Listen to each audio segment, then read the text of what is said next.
Audio Jungle.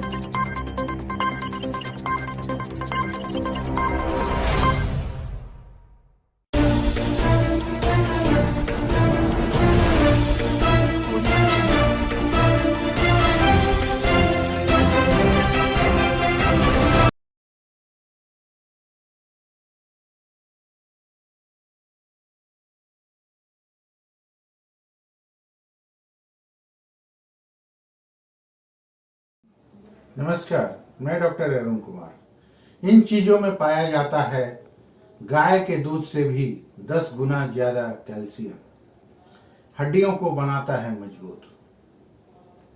शरीर की हड्डियों को मजबूत रखने के लिए कैल्शियम की सबसे ज्यादा जरूरत होती है। इसलिए बढ़ती उम्र के बच्चों की डाइट में कैल्शियम युक्त आहार को प्राथमिकता दी जाती है। इससे हड्डियां और दांत मजबूत होते हैं। उम्र बढ़ने के साथ शरीर की हड्डियां कैल्शियम खोने लगती है, जिसमें दर्द के साथ और कई समस्याओं का सामना करना पड़ता है। इसलिए हर उम्र के लोगों के लिए कैल्शियम की आवश्यकता होती है।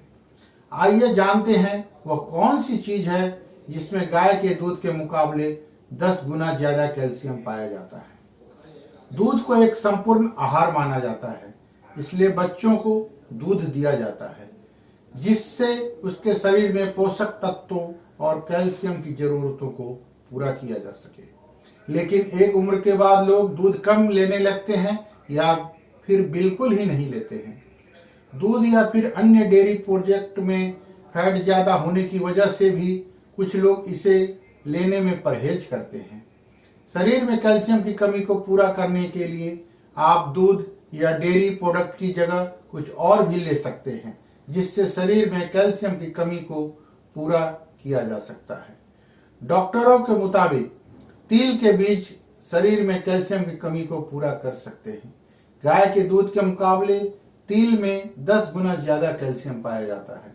शरीर में कैल्शियम की कमी को पूरा करने के लिए आप हरी सब्जियां, बीन्स, साबुत अनाज आदि को डाइट में शामिल करने से कैल्शियम की मात्रा को पूरा कर सकते हैं।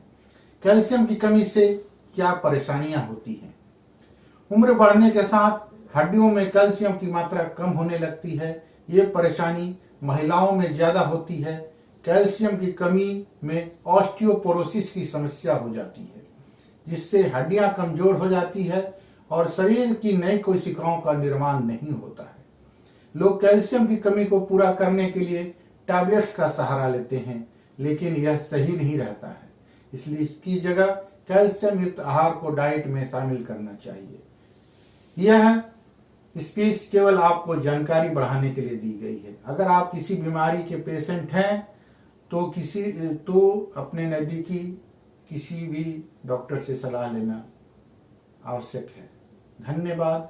आपका अपना डॉक्टर अरुण कुमार।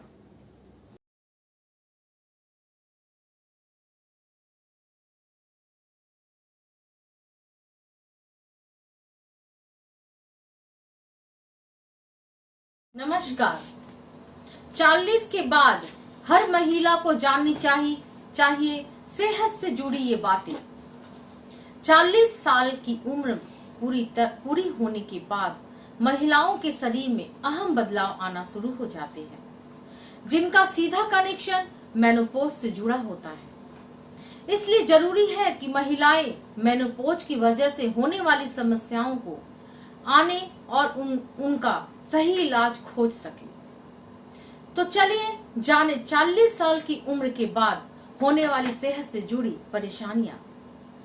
सामान्यतः 45 साल की उम्र के बाद महिलाओं के जीवन में पीरियड का चक्र पूरा होना शुरू हो जाता है, लेकिन इसके पूरा होने की प्रक्रिया किसी महिला में 40 के तुरंत बाद तो किसी के 50 के करीब आने पर होती है। इसलिए हर महिला में इससे जुड़ी परेशानियां अलग अलग समय पर देखी जा सकती है, लेकिन ये दिक्कतें लगभग एक जैसी ही होती है। इसमें गर्भाशय में प्रजनन क्षमता से जुड़ा हार्मोन्स एस्ट्रोजन बनना बंद हो जाता है। महिलाओं में इस स्टेज के आने से पहले ही काफी सारे लक्षण नजर आने लगते हैं, जिन्हें प्री मेनोपॉज कहते हैं। प्री मेनोपॉज के समय महिलाओं को अनियमित महामारी, हॉट प्लेसेस यानी कि अचानक, फ्लेसेस यानी कि अचानक से गर्मी का अनुभव होना होता है। इसी के साथ ही पसीना निकलना, मूड बदलना होता है। वहीं यूरिन से जुड़ी परेशानियां भी उन्हें परेशान करती है। वहीं त्वचा में ड्राइनेस, खुजली और बालों का झड़ना शामिल है। लगभग 80% महिला इस तरह की परेशानी से गुजरती है। बहुत बार महिलाओं को मेनोपॉज से जुड़ी इन समस्याओं के बारे में जानकारी नहीं होती और उन्हें कई सारी बीमारियां घेर लेती है, जिसमें हड्डियों के कमजोर होने के साथ साथ दिल की बीमारी तक होने की खतरा होता है। इसलिए जरूरी है कि महिलाएं खुद की सेहत का खुद ध्यान रखें। जरूरी है कि महिलाएं अपनी प्री मेनोपॉज के समय से पहले ही कुछ जरूरी टेस्ट करवा लें, जैसे एनीमिया की जांच, ऑस्टियोपोरोसिस की जांच, डायबिटीज, डिप्रेशन और एंजाइटी की जांच बहुत जरूरी है। शरीर को मेनोपॉज के लिए तैयार करना बहुत जरूरी है। महिलाओं के लिए जरूरी है कि वो अपने शरीर का ख्याल रखें। सही खान पान और एक्सरसाइज के जरिए इस तरह की समस्याओं से आसानी से निपटा जा सकता है। मेनोपॉज में होने वाले मूड स्विंग को भगाने के लिए जरूरी है कि महिलाएं योग का सहारा लें। बहुत सारी महिलाएं इनमें से किसी न किसी लक्षण की शिकार होती है, इसलिए जरूरी है कि उनके पास इसकी सही जानकारी हो, जिससे कि वो शरीर की परेशानियों से सही ढंग से निपट सके। मैं ललिता कुमारी, धन्यवाद।